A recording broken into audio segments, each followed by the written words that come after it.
Mr. Brown in the dean's office. What we're going to do is go over some of the school expectations. We did this again this school year, and now that we're starting the second semester, which is basically like starting a new school year, we just want to go over and review some of the expectations and policies here at the high school. The Student Affairs Office, a combination of the attendance office and the dean's office. We do work together with the counseling office. Our goal is to, set some good standards of excellence in the delivery of student services while attending MHS. Our offices aim to foster a welcoming environment that's inclusive, safe, and conducive to learning. In an effort to remove barriers from the educational process, the function of these offices is to help and assist students through services that include character development, resolutions of student misconduct, skills in communication, technology, and critical thinking. Our offices will also work in developing leadership skills to prepare students to become responsible, productive, and global citizens. Basically, guys, our offices, the dean's office and attendance office and the counseling office, we're not just here to enforce discipline and attendance or to schedule your classes. We're here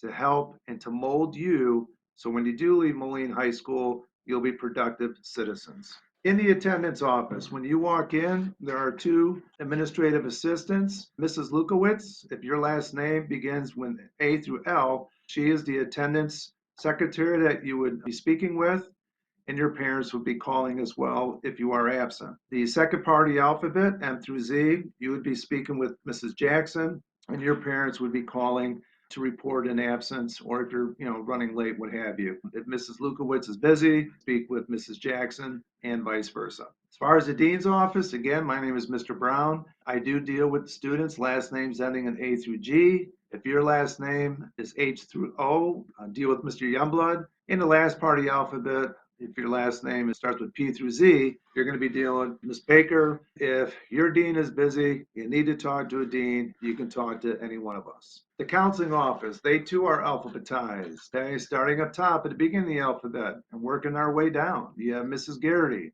Mrs. Borman, Mrs. Hoffman, Mrs. Murphy Flynn, and the last part of the alphabet is Mrs. Stone. And I know you know your counselors now. You probably recently have met with them talking about your schedules for second semester. And obviously the counselors are there not just to deal with scheduling of classes, but to deal with and to help you develop some skills to handle some things that are going on in your life. Mrs. Bowser, she is the administrative assistant. She would be the first one you would see. If your counselor is not available, you can always make an appointment with her, or again, you can speak to any counselor if you need to. Our security team, you see these people walking the hallways, working throughout the building, not only in this building, but also extracurricular activities. You have Mrs. Olson, Mrs. Lauer, Mrs. Hausman, and then you have Mr. Reeves, Mr. Sanchez, and Mr. Roach.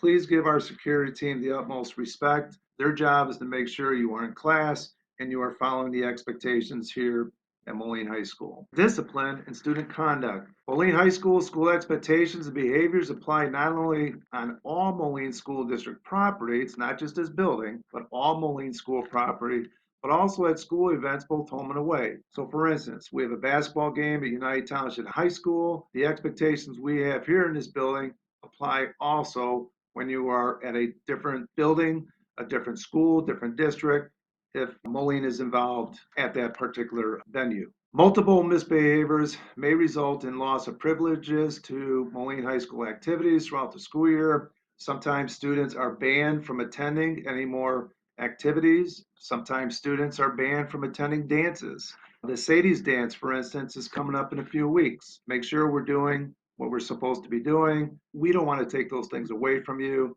That's a big part of being in high school is attending activities and dances and so on and so forth. Let's do what's expected. If you are suspended from school, you also would be suspended from any school-sponsored activities. And then disciplinary referrals, or you're sent to the dean's office, or one of the deans call you down here. It might just be a conference, a conversation with your dean, and a phone call home to your parents. You might be assigned to lunch detention. That would be served across our office in room C101. There are also other detentions. There is a PM detention on Tuesdays and Thursdays after school. That's something that we just instituted not too long ago. Or some of you may get caught up in tardy sweeps, and those detentions typically are in the black box in the BPAC lobby. You may be assigned what we call reintegration day. It's also called a structured day. That is when you would go to your classes, you would be dismissed early to go immediately to your next class. Your lunch wouldn't be in the cafeteria.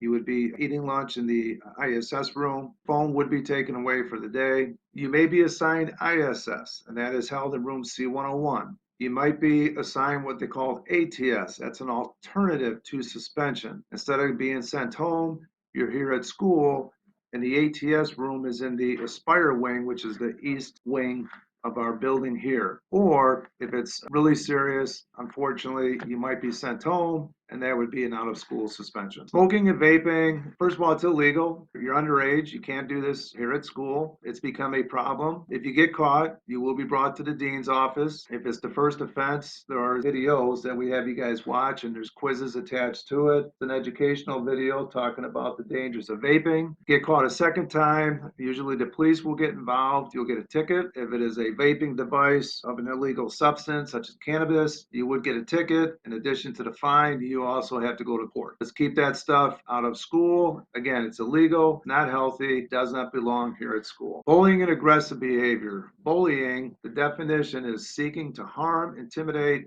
or coerce someone perceived as weaker. Students who engage in this type of behavior are subject to school disciplinary action. This type of extreme misbehavior may also involve the Moline Police Department. Moline High School's resource officer is Detective Ian Newell. We don't want to get the police involved, but there are times where they do have to get involved. Again, bullying and aggressive behavior not tolerated here at school. Cell phones, electronic devices, which includes headphones and earbuds. The general rule here in the building is out of sight, out of mind. Teachers don't want to see them. They do have holders, which you've all seen in the classrooms. If you're tempted to use your phone, put it in that pocket and that holder. That way you don't even have to worry about it or even think about it. But we do not want cell phones out. They are a major disruption, a distraction in the classroom. If you violate it, the teacher more than likely is going to tell you, hey, put it away or put it in the holder. Or if it becomes a persistent problem, you're going to be sent to the dean's office. It's going to be put into a safe until the end of the day. Cell phones, if they're used for taking photographs, unwanted photographs, cheating, taking pictures of tests, quizzes, homework, and sending those off, you receive or possess indecent visual depictions or non-consensual dissemination of private sexual images. It's called sexting. That too is illegal, and you will be having a conversation with the Moline Police Department. Again, use cell phones appropriately, make sure they're out of sight and powered off. Multiple incidents, which are already covered. If you're sent to the dean's office, again, the phone will be put into a safe. You'll get it at the end of the day. Use them appropriately and keep them out of sight.